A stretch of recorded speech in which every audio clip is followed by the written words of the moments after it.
Good morning बच्चों, कैसे हो आप लोग। आशा है कि आप लोग सभी कोई ठीक ही होंगे। जैसा कि हम लोग वर्ग 8 क्लास का भूगोल अध्याय 2 देख रहे थे पिछला वीडियो में, और उसमें भाग 1 में आप लोगों ने भूमि और मृदा के बारे में पढ़ा।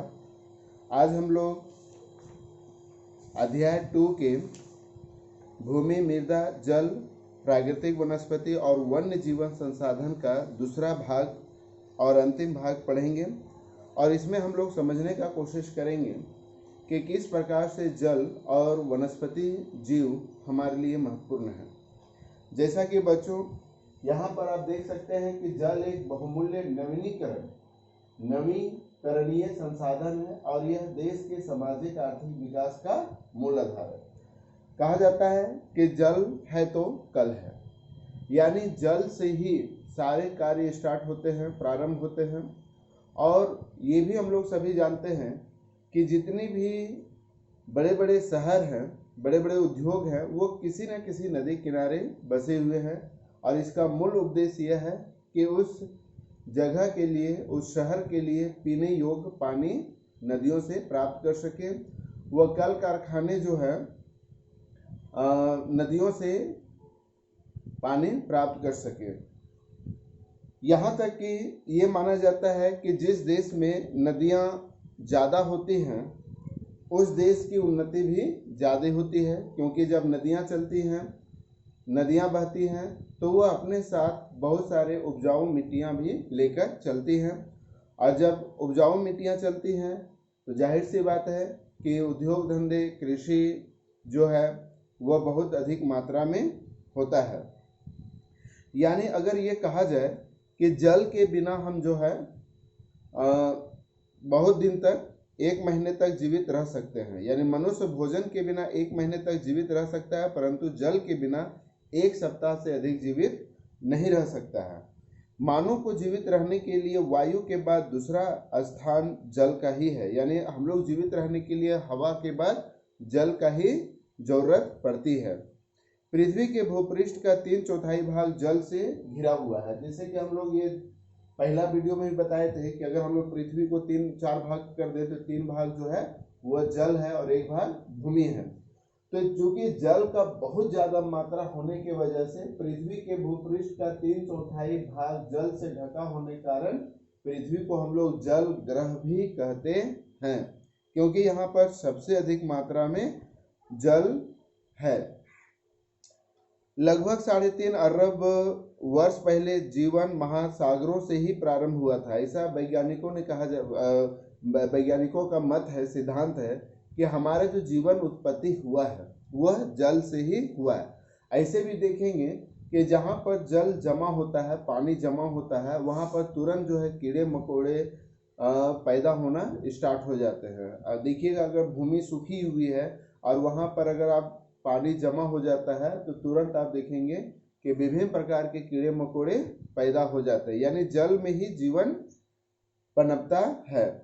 महासागरों का जल लवणीय और मानवीय उपयोग के लिए उपयुक्त नहीं है। हम लोग ये पढ़ चुके हैं कि महासागर का पानी लवणीय है, मतलब 97% पानी जो है वो लवणीय है, जिसको हम लोग पिछले वीडियो में हम लोग देखे थे कि 97% पानी जो है वह लवणीय है, खारा है, जो समुद्र में है, और 2% पानी जो है वह पहाड़ों में बर्फ के रूप में है, और 1% जो पानी है वह पेयजल है।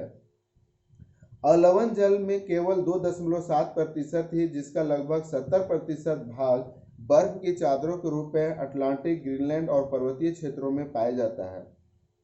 अपनी स्थिति के कारण ये मनुष्य की पहुंच के बाहर है, लेकिन 1% अलवण जल उपलब्ध है और वो मानव उपयोग के लिए उपयुक्त है। हम लोग पिछला वीडियो में भी देखे थे कि मात्र पीने योग्य पानी हमारे पृथ्वी पर मात्र 1% है।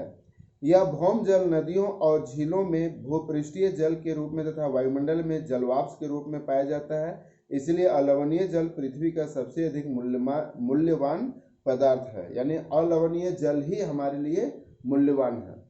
यानी इस अलवणीय जल में हम लोग पीने के लिए, कपड़ा धोने के लिए, कृषि के लिए, घरेलू कार्य के लिए भी हम लोग यूज करते हैं। लेकिन सबसे बड़ी चीज क्या है कि यह जल जो है वह जल चक्र हम लोग पढ़े हैं, है ना। तो जल चक्र का अनुपालन करता है, इसी वजह से अभी तक जो है पानी का हम लोग के बीच में कमी नहीं है। लेकिन इसका कमी जो होता है खास करके शुष्क ऋतु में, जिसको हम लोग गर्मी का महीना कहते हैं, उसमें पेयजल का बहुत भारी कमी होती है। तो जल, जैसे हम लोग एक बार फिर से जल चक्र को जानेंगे कि जल चक्र क्या है। तो सबसे पहले वाष्पीकरण होता है, वाष्पीकरण के बाद जो है वो बादल बन जाता है संघनन के द्वारा। उसके बाद वो फिर वर्षण होता है, और फिर यह जल प्रवाह की प्रक्रिया द्वारा फिर महासागरों, वायु, भूमि और पुनः महासागरों में जल चक्रण द्वारा निरंतर गतिशील करता है, जिसे जल चक्र कहते हैं। आशा है कि आप लोग जल चक्र के बारे में पिछले वीडियो में भी अच्छी तरह से समझ में आ गई होगी। अब यहाँ पर हम लोग देखते हैं कि आखिर जब जल चक्र नवीकरण है, यानी जल चक्र होता है, पहले वाष्प बनता है, फिर बादल बनता है, फिर वर्षा होती है, और इस तरह से यह जल चक्र होता है। उसके बावजूद भी आज विश्व में पीने योग्य पानी का बहुत ही किल्लत है, बहुत ही दिक्कत है। और इसका मुख्य वजह क्या है कि अक्सर ये मुख्य वजह है जनसंख्या का वृद्धि होना, कृषि के विकास तथा सिंचाई का विस्तार, औद्योगिकरण, नगरीकरण से जल की मांग में अभूतपूर्व वृद्धि हुई है। यानी जनसंख्या जिस से बढ़ रही है, लोगों के लिए जल की आवश्यकता भी बढ़ रही है। कृषि का विकास हो रहा है, सिंचाई के विस्तार, यानी कृषि का जब विकास हो रहा है तो जाहिर सी बात है कि सिंचाई के लिए भी पानी की जरूरत होती है। औद्योगिकरण जो है, दिन दुगुनी रात चौगुनी के दर से उद्योग कल कारखाने खुल रहे हैं, नए नए शहर बन रहे हैं, इन सभी को जल चाहिए। और यह जल की मांग जो होता है वो अभी बहुत ज़्यादा बढ़ गई है, और इसी के परिणाम स्वरूप जो है हम लोग के यहाँ जल की अनुपलब्धता पाई जाती है। यानी जल उपलब्ध की समस्याएं क्या है, तो जनसंख्या वृद्धि, जनसंख्या बढ़ रही है, कृषि का विकास हो रहा है, सिंचाई के विस्तार का विकास हो रहा है, औद्योगिकरण तथा नगरीकरण से जल की मांग बढ़ रही है। ये बहुत काफी मात्रा में बढ़ रही है, जिसके वजह से जो होता है आज हम लोग के जल की समस्याएं बढ़ गई है। साथ ही जल का उपयोग का जो सेक्टर है वो भी बढ़ गया है। आज कोई भी कल कारखाने, आज कोई भी शहर, कोई भी गांव, कोई भी कृषि जो है बिना जल की कल्पना नहीं कर सकते हैं। अगर कोई भी उद्योग धंधे खुलते हैं तो प्रायः वो जल को देखकर ही खुलते हैं। अगर आपको कृषि करना है तो पहले ये आपको देख लेना होगा कि आपके पास जल उपलब्ध है कि नहीं है। तो इस तरह से जैसे जैसे जनसंख्या बढ़ते जा रही है, लोगों का पीने का जल की मांग भी बढ़ते जा रही है, जैसे जैसे शहर, नए नए शहर बनते जा रहे हैं, वैसे वैसे जो है जल की मांग बढ़ते जा रही है। तो इसीलिए जल की जो है मात्रा में भी जो है मांग बढ़ रहा है। जल का विभिन्न कार्य क्षेत्रों में उपयोग, चूंकि हम लोग सभी जानते हैं कि जल का जो है विभिन्न सेक्टरों में जल की अत्यधिक मांग बढ़ रही है। तो जब जल की मांग बढ़ रही है तो जाहिर सी बात है कि उस मांग को पूरा करने के लिए हम लोग उसे संरक्षण रखना जरूरी है।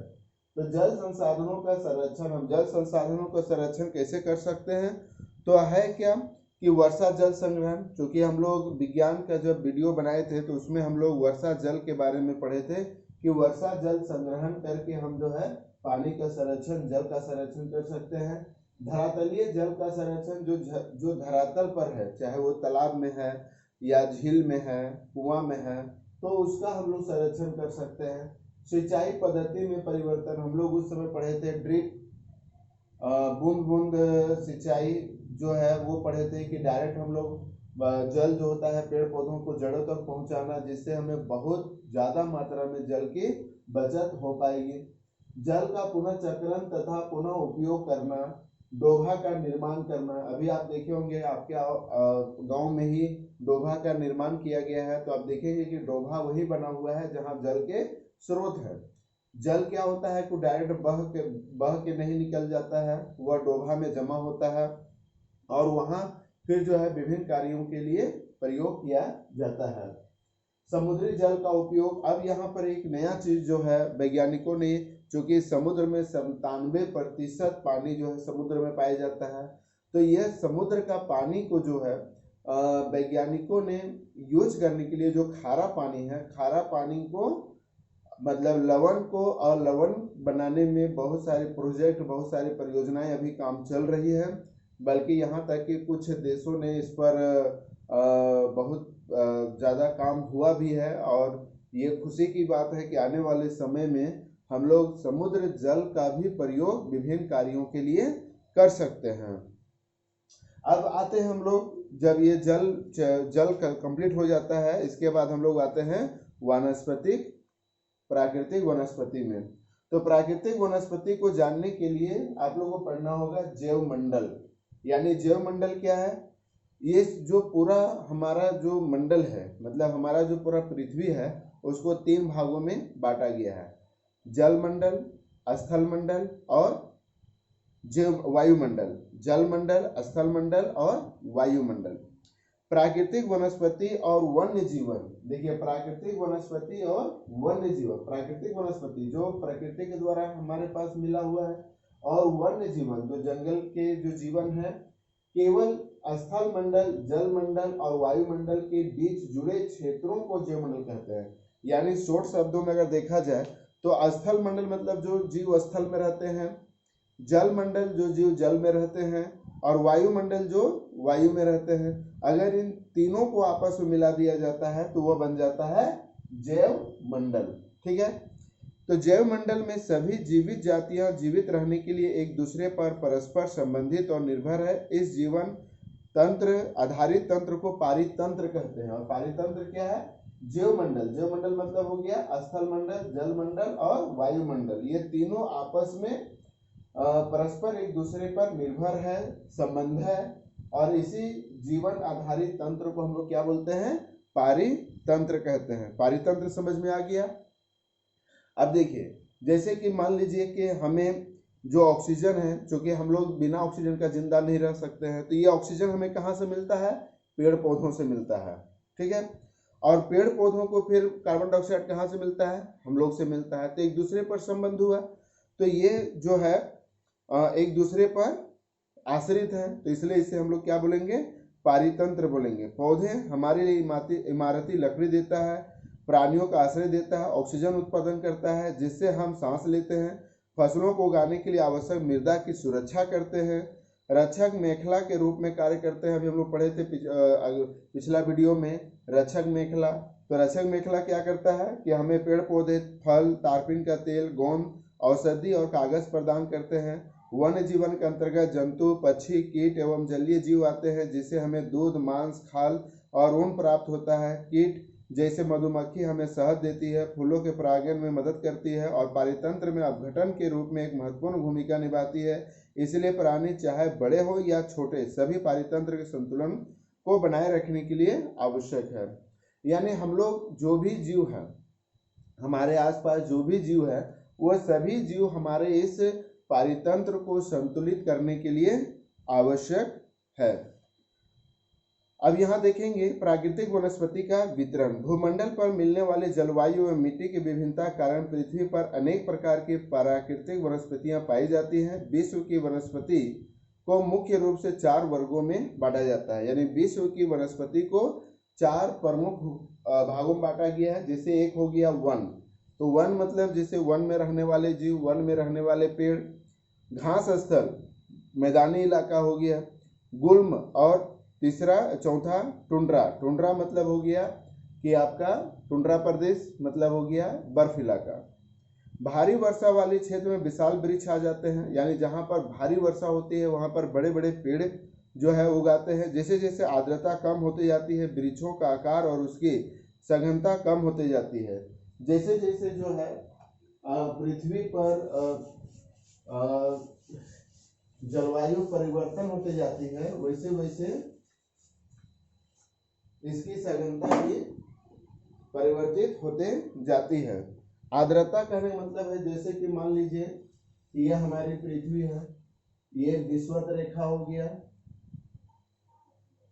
और ये सभी हम लोग जानते हैं कि विषुवत रेखा में सूर्य की रोशनी सीधी पड़ती है, और इसीलिए सूर्य की रोशनी सीधे पड़ने की वजह से सूर्य की रोशनी सीधे पड़ेगी तो जाहिर सी बात है कि यहाँ पर गर्मी ज्यादा पड़ेगा, और जब गर्मी ज्यादा पड़ेगा तो जाहिर सी बात है कि यहाँ पर वाष्प भी ज्यादा बनेगा, और अगर वाष्प ज्यादा बनेगा तो बादल भी ज्यादा बनेंगे, और जब बादल ज्यादा बनेंगे तो वर्षा भी ज्यादा होगी, और जब वर्षा ज्यादा होगी तो यहाँ पर पेड़ पौधे भी ज्यादा उगेंगे। यानी जहाँ पर वर्षा ज्यादा होती है वहाँ की जलवायु भी आर्द्र होती है।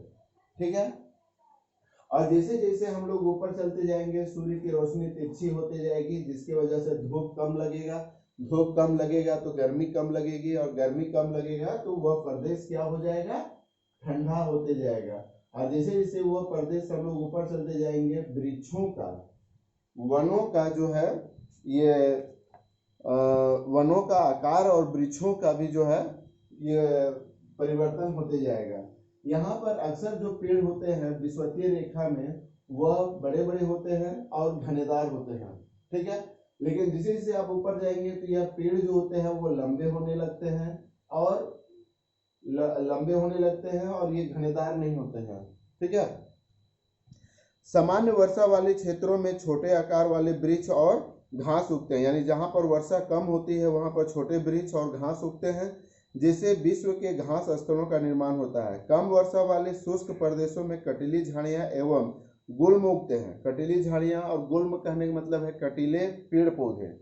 जैसे अक्सर आप देखेंगे राजस्थान, अगर कभी वहां का चित्र देखेंगे नेट में आप सर्च करेंगे कि रेगिस्तान में उगने वाले पौधे, तो आप देखेंगे कि अक्सर वो पौधे कटीले होते हैं, तो उसको गुल्म कहा जाता है।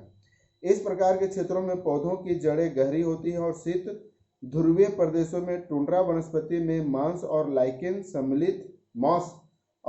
सम्मिलित होते हैं। यानी फिर जैसे जैसे यह ध्रुवीय प्रदेश ठंडा प्रदेश में जाएंगे तो इसे हम लोग टुंड्रा प्रदेश कहते हैं। यहाँ पर अक्सर ध्रुवीय भालू या ध्रुवीय जीव जंतुओं का प्रभाव बढ़ जाता है। वनों को उनकी पत्तियां गिराने के आधार पर प्रायः सदा हरित वन और पर्ण हरित वन के रूप में वर्गीकृत किया जाता है। यानी पौधे जो होते हैं वो पत्तियां गिराती हैं और इसीलिए इसको सदाहरित वन और पर्णपाती वन भी कहा जाता है। सदाहरित वन उसे कहते हैं जिन वनों के वृक्ष वर्ष में किसी भी ऋतु में अपनी पत्तियां एक साथ नहीं गिराते हैं। यानी याद रखना है कि सदाहरित वन किसे कहते हैं, यानी वह वन जो साल भर में कभी भी पूरी पत्तियां नहीं गिराते हैं लेकिन वो गिरते रहते हैं और नए नए पत्ते उगते रहते हैं, पूरी तरह से झड़ नहीं जाते हैं, तो इसे हम लोग बोलते हैं सदाहरित वन। और पर्णपाती वन ऐसे वन है जिनके वृक्ष वाष्पोर्जन से होने वाली हानि को रोकने के लिए किसी विशेष ऋतु में अपनी पत्तियां गिरा देते हैं। खास करके आप देखेंगे कि कुछ ऐसे पौधे होते हैं जो साल में एक बार पूरी पत्तियों को गिरा देते हैं। खास करके देखेंगे गर्मी के सीजन में। गर्मी के सीजन में चूंकि पानी का कमी होता है और पेड़ पौधे उस पानी को रोकने के लिए सारे पत्तों को गिरा देते हैं, तो ऐसे चीजों को हम लोग पर्णपाती वन कहते हैं, यानी जो पूरी तरह से पत्ते गिर जाते हैं। पिछले 2 शताब्दियों में विश्व में जितने लोग थे उस समय उससे कहीं न अधिक लोग थे। बढ़ती जनसंख्या के पोषण के लिए फसलों को उगाने के लिए वनों का विशाल क्षेत्रों से वृक्ष काट दिए गए। चूंकि जनसंख्या बढ़ गई तो खाने के लिए भोजन चाहिए, भोजन के लिए फिर हमें खेती बाड़ी करना चाहिए, तो खेती बाड़ी करने के लिए वृक्षों को अधिक मात्रा में जो है साफ किया गया। विश्व भर में वनों का आवरण तेजी से समाप्त हो रहा है। इस बहुमूल्य संसाधन के संरक्षण की आवश्यकता है। अब आइए प्राकृतिक वनस्पति और वन्य जीवन का संरक्षण।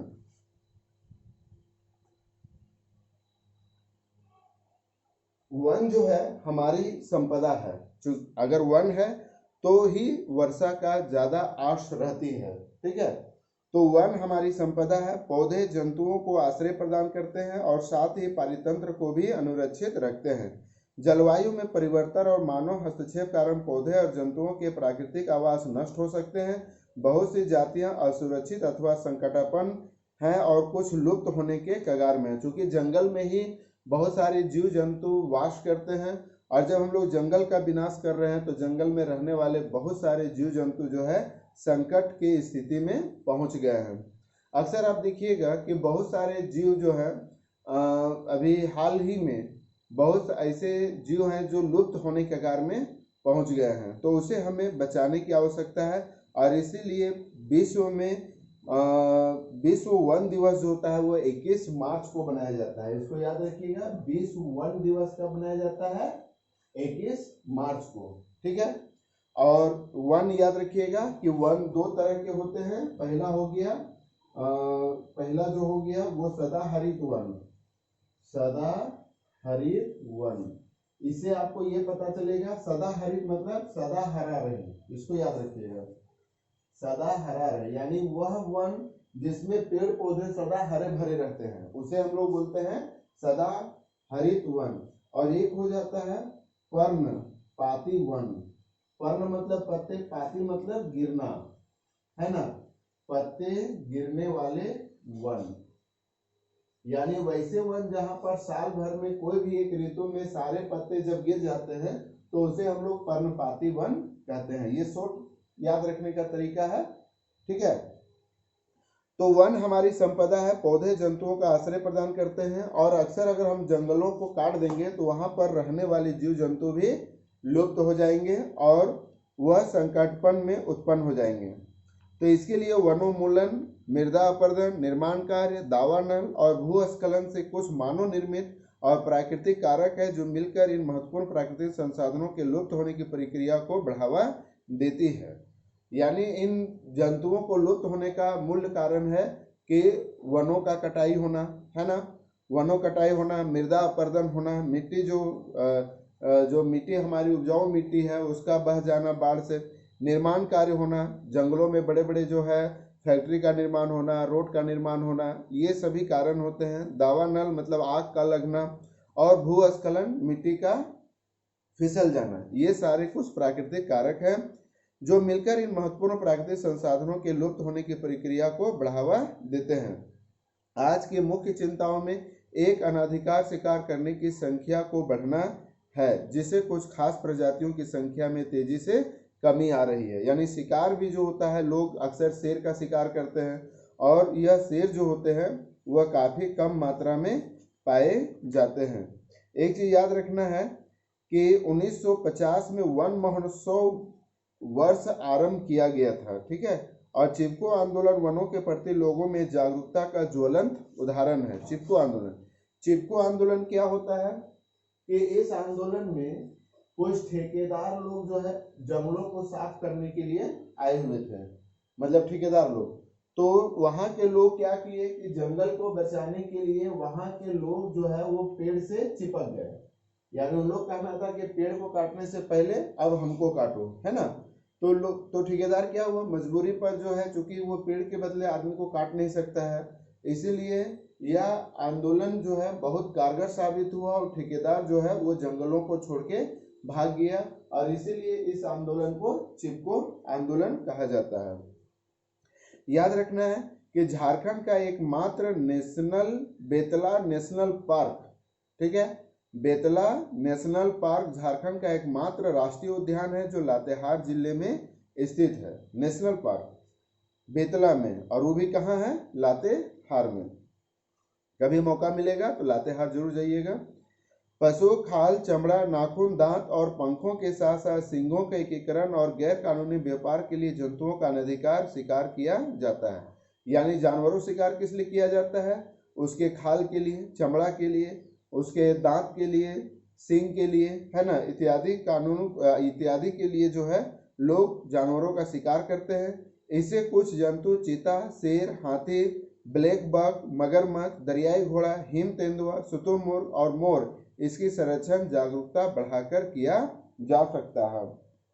राष्ट्रीय उद्यान, वन जीवन अभयारण्य, जैव मंडल निश्चय हमारी प्राकृतिक वनस्पति और वन्य जीवन को सुरक्षित रखने के लिए बनाए जाते हैं। यदि प्रजातियों को सापेक्ष संख्या को भंग न किए जाए तो पर्यावरण में संतुलन बना रह सकता है। विश्व के अनेक भागों में मनुष्य ने अपने क्रियाकलापों में अनेक प्रजातियों के प्राकृतिक आवासों में उथल पुथल कर दी है। अनेक पक्षियों और जैव जंतुओं के अंधाधुंध शिकार कारण या तो वो विलुप्त हो गए हैं या विलुप्त होने के कगार में है। यानी अंधाधुंध जो है कटाई और प्रजातियों का शिकार, स्थलों का निर्माण, रोड का निर्माण, ठीक है। तो इससे जो है बहुत सारे जीव जंतु जो है जीव जंतु जो है विलुप्त होने के कगार में है। प्रादेशिक और सामुदायिक स्तर पर जागरूकता कार्यक्रम में जैसे सामाजिक वानिकी वन महोत्सव को प्रोत्साहित करना चाहिए। स्कूल के बच्चों को पक्षी देखने प्राकृतिक कैंपों में जाने के लिए प्रोत्साहित करना चाहिए। याद होगा कि हम लोग जो है इस साल बिरसा जैविक उद्यान गए थे, काफी मजा लगा था, है ना। तो ये वहाँ हम लोग गए तो देखे बहुत सारे जीव जंतु देखे थे, शेर देखे थे, हाथी देखे थे, बंदर देखे थे, बहुत सारे जीव देखे थे जो जंगली हैं, जो जंगल में रहते हैं, ताकि वे विभिन्न जातियों के निवास को अवलोकन कर सकें। एक अंतर्राष्ट्रीय परिपाटी CITES यानी the convention of international trade in injector species of wild fauna and flora की स्थापना की गई है, जिसमें प्राणियों और पक्षियों की अनेक जातियों की सूची तैयार की जाती है। इस सूची में दिए गए सभी पक्षियों और प्राणियों के व्यापार करने पर प्रतिबंध लगाया गया है। पौधों और प्राणियों का संरक्षण प्रत्येक नागरिक का नैतिक कर्तव्य है। एक चीज याद रखिएगा कि जो अभी आप लोग को CITES का जो स्थापना हुआ था, उसमें मुख्य उद्देश्य था कि वन्य प्राणी एवं पौधों के नमूनों के अंतर्राष्ट्रीय व्यापार से उनके जीवन का कोई खतरा न हो। मोटे तौर पर पशुओं की 5000 जातियां और पौधों की 28,000 जातियां रक्षित की गई है। भालू, डॉल्फिन, कैक्टस, परवाल, आर्किड एवं एलो कुछ ऐसे उदाहरण हैं जो अभी इस संस्था के द्वारा रोके गए हैं।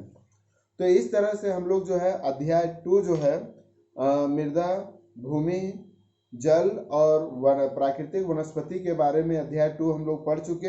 अब आप लोग को इसका अभ्यास जो है वो बनाकर आप लोग को भेजना है, ताकि हम इसका अवलोकन कर सके और यह मालूम चल सके कि आप लोगों ने कितना सीखा। तो आप लोग निश्चित तौर पर अध्याय 2 को अच्छे ढंग से पढ़ेंगे और उससे संबंधित अगर किसी तरह से कोई समस्या उत्पन्न होती है तो मुझे कॉल करके या मेरे व्हाट्सएप नंबर पे आप लोग जो है क्वेश्चन लिखेंगे या समस्या लिखेंगे। मैं कोशिश करूंगा कि वो समस्या जल्द से जल्द आप लोग को निपटान हो सके। आप लोग सुरक्षित रहें। इन्हीं शब्दों के साथ सभी को धन्यवाद।